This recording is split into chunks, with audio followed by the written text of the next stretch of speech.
Some of the leaders in the Democratic Party, as you were saying, they have condemned these strikes on these boats. I want to understand how you felt about it, given that you have immense knowledge regarding political science. We know US is trying to stop wars. One of those examples is Ukraine and Russia. Right. But here, it is trying to cause a war in its own neighborhood. I want to understand how you felt before we can go on a break. Thank you. So I think the 6 Democratic senators who spoken for the truth, actually, who spoken for the justice, like, you cannot, with the suspicion, you cannot directly shoot out this board. This could be civilian board. This could be used for other purposes. So the way, and the 6 Democratic leader actually are calling their soldiers, you are not bound to take those illegal orders given by the US administration. So if you feel that's how the political retribution issue. Now FBI is charging them. FBI is thinking of like why they are making this statement, but they actually made this statement from the point of global peace and justice. I mean, you cannot, in international waterways, you cannot directly shoot other civilian boats with the suspicion of they can be narcotics or other things. So that's why there are the 6 Democratic the leaders who has been spoken for the from the neutral viewpoint that you should not they call for their soldiers. You are not bound to shoot those if you deem it illegal, or if you deem it not a right one. So that's how they have been taken into the FBI's investigation. So I think it actually the way Trump administration taken the decision about charging those 6 Democratic leaders is an act of political retributions, which is not expected again, and it's a huge blow for the democracy. Like you had to accept this criticism point, that you have to accept those neutral viewpoint from your senators who has been calling for from the point of view of justice and from the point of view of international deed and agreement and international established principles. So you have to accept that rather you taken the action of political retribution by charging and investigating through the FBI. I think Norman Floyd also gonna be agree with that. Yeah. We were talking about Venezuela and the United States. However, I want to come back to China and in its entire dominion, as we were saying, how Chinese influence on the South China Sea has all the other nations, sovereign nations, being very irky about this issue. And there is an issue that is very close to heart over here in Bangladesh as well. We know that the chicken's neck is what separates that region, as Indians call it, Arunachal Pradesh, while the Chinese side has given names of all of these territories in its own regard. I want your comment, because this is so close to home and it definitely has some kind of implication for Bangladesh as well. Of course. I think these are the settled issues, but now it's actually not settled. It seems like that way. I think the Chinese naming of some of the territories, and earlier we have seen that Nepal's did some of these exercises earlier, actually their border areas with the Indian borders. So this is how you can conflict escalates through this process. I think China's dominion in this, the way Chinese, I can see this is like a maximizing pressure with the Indian administration, like that they have lots of some of the unsettled issues in border areas, and I can see it is a part of wider geopolitical context rather than this only the bilateral conflict between China and India. I can see it's a wider geopolitical maximizing the pressure that China is doing at the moment, and also China is now currently triggering a ceasefire agreement between Myanmar Junta Army and also Malaysian Democratic Military Alliance, which is China's now. The Myanmar issues, the instability in the Myanmar, which actually displaced more than 1 million of. And then Myanmar is going into an election. Soon. In December and January. Yes. So, which is, I think China want to see is like a more geopolitical leader in this South and Southeast Asian countries, and that's how it's actually maximized by its pressure on the Indian administration, which has been allied with the USA for a long time. So this is like a political provocative species to maximize your pressure and consolidate your position in the geopolitical leaders in this region. I want to see this the verbal exchanges through this way only, but I think it will not turn into a protracted or a direct escalation of the conflict through this way. Yeah. Thanking you once again. But I understand that in recent days there has been both friendship and alliance, as well as hostilities and deterrence. These are the terms I will use to define the relationship between one of our neighbors with the Chinese, the India and the Chinese conflict. Right. That has happened. They have fought on the borders. They have had physical fights on around the border, and they do have territorial disputes, Right. as we were talking about. And they are part of BRICS. Of course, they are also part of a global community as well. Right. So their indifferences is what is causing these tensions, which of course is happening near and around Bangladesh. But ladies and gentlemen, I want to come to a topic that we still do not have enough awareness about. I am of course talking about climate change.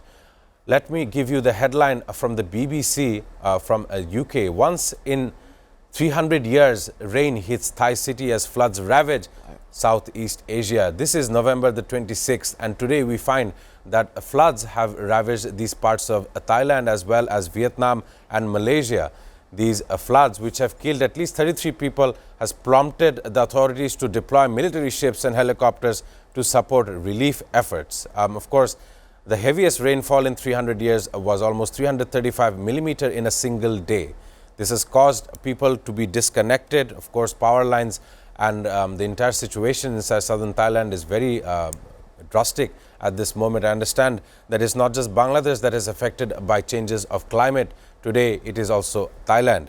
I want to come to Professor Rashid Alam. I know that you teach political science, but you definitely know about the environment, about the climate change that takes place. I want you to give me your take as I read out the article regarding climate change. Yeah. So that's what we call erratic rainfall.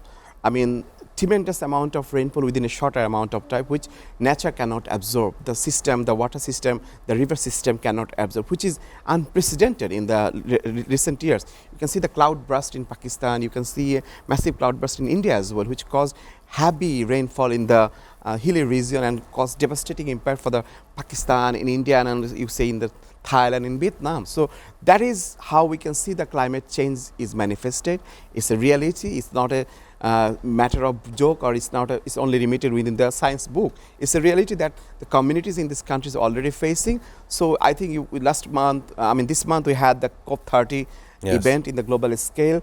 We are sorry to hear that there is no right guideline has been, or agreement has been reached regarding to how to phase out the fossil fuel use, or how to go forward internationally. Bounded principles to reduce the global emission of carbon and also mitigate the increased global warming. So that's how, like due to massive global warming effect, we are heading to a 2-degree Celsius increase by the end of the century. So that's how they wanted to limiting it, and that's why the Paris Agreement is one of the tremendous agreement that COP had achieved in the past. But unfortunately, the USA and some of the major countries who then withdrew themselves from this agreement, and that's how we are now in a complete shamble. I mean, we're not progressing since Paris Agreement in terms of internationally agreed principles to reduce the emission, to reduce this massive global warming, and that effect has been already manifested in